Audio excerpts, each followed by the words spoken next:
Have you ever wondered how communication is maintained around the globe? What keeps it all together? What's the glue? My friends, hello, and welcome to Living the Laws. I'm your host, Larry Laws Sr., and I'm so excited you're here for another powerful edition of Wednesday Wisdom Live. This is the space where leaders like you can recharge, get inspired, and discover how to make bold moves and build legacies. If you're watching the replay, thank you. I value your time and your engagement. So do me a favor, hit the like button, subscribe, and drop a comment, and ring the notification bell so you always know when we are live and when a new wisdom drops in the community, where our goal is not just information, but transformation. Today's topic comes straight from John Maxwell's 21 Irrefutable Laws of Leadership, the law of connection. And this law is deeply personal for me. It's tied to both my military career, my passion for leadership. When I joined the Army back in 1980, my MOS, and that's my military occupational specialty for you civilians, was 26 Quebec. That's tactical satellite and microwave system operator. Our job was to install, operate, and maintain systems that made communication possible. Satellite terminals, microwave towers, troposcatter radios, multiplexers, power equipment, and all the security devices that went along with them. Now, we were the glue, the connectivity, the backbone of communication for ground forces and commanders at every level. And here's what I learned. Connection is the key. Without connection, communication collapses. There is a joke in reference to our communicators where we used to say, you can talk about us, but you can't talk without us. And also, without connection, even the leaders fall flat. Every leader would fall flat without the connection, without communication. John Maxwell put it this way: leaders touch a heart before they ask for a hand. That's what connection is all about. And to bring it home, let's step on to the chessboard. The law of connection reminds me of the Italian game, one of the oldest and most trusted openings in chess. It starts with a simple, strong move. Pawn to e4, then knight to f3, then bishop to c4. Now, the goal is to control the center, develop your pieces quickly, and castle as early as possible to secure your king. What does that teach us? Each powerful lesson about leadership is about connections. I have three: foundation and development. In chess, the Italian Open builds a strong base for controlling the center and developing pieces. In leadership, connection begins by laying a foundation, knowing your people, building trust, and setting the tone. Next, early engagement. In the Italian game, you bring your pieces out quickly to establish control. Now, as a leader, you don't wait until a crisis to connect with your team. You build rapport before the challenge comes.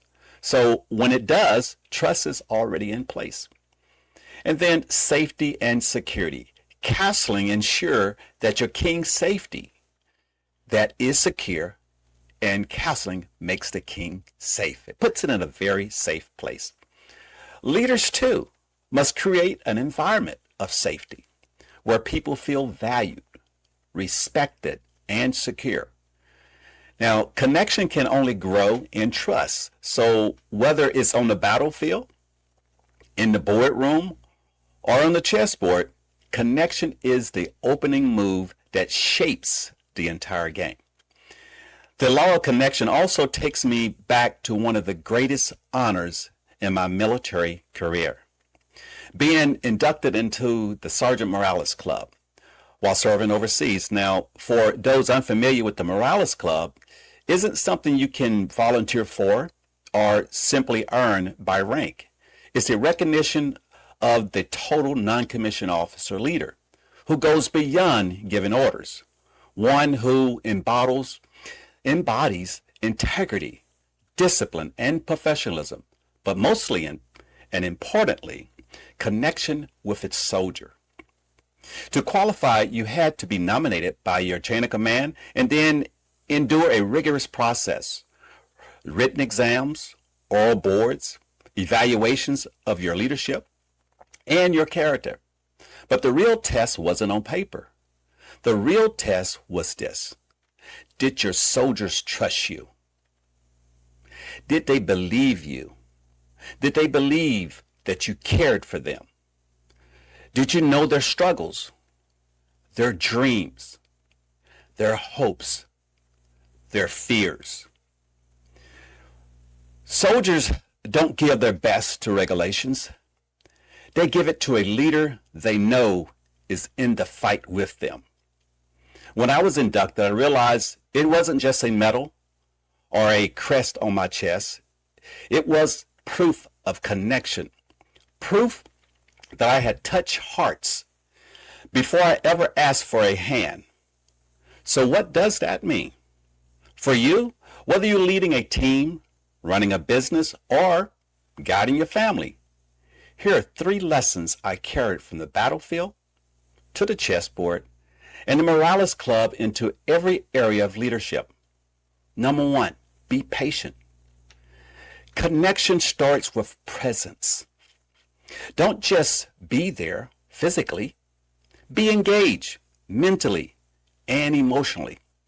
People can sense when you're distracted. The greatest gift you can give those you lead is your full attention. Secondly, find common ground. Connection grows where common ground exists. In the Army, it was the late nights conversations, whether that was in the barracks or sharing a laugh in the mud. In life, it may be celebrating a coworker's birthday, remembering a client's passion, or showing up consistently in your community. And number 3, lead with heart. People don't want perfect leaders. They want someone that's authentic. Be willing to admit your mistakes. Show vulnerability and demonstrate you care. Care more about people than position. When you lead with heart, you learn not just compliance, but commitment. So let me leave you with this. How connected are you with the people you lead? Remember, people don't care how much you know until they know how much you care. Leaders touch a heart before they ask for a hand. When I reflect on the Morales Club, when I think back to my soldiers, and even now, as I serve my community, I realize connection is the law that makes all the other laws work. So whether you're leading on the battlefield, in the boardroom, or on the chessboard of life, remember this. Connect before you move, and always make your next move your best move.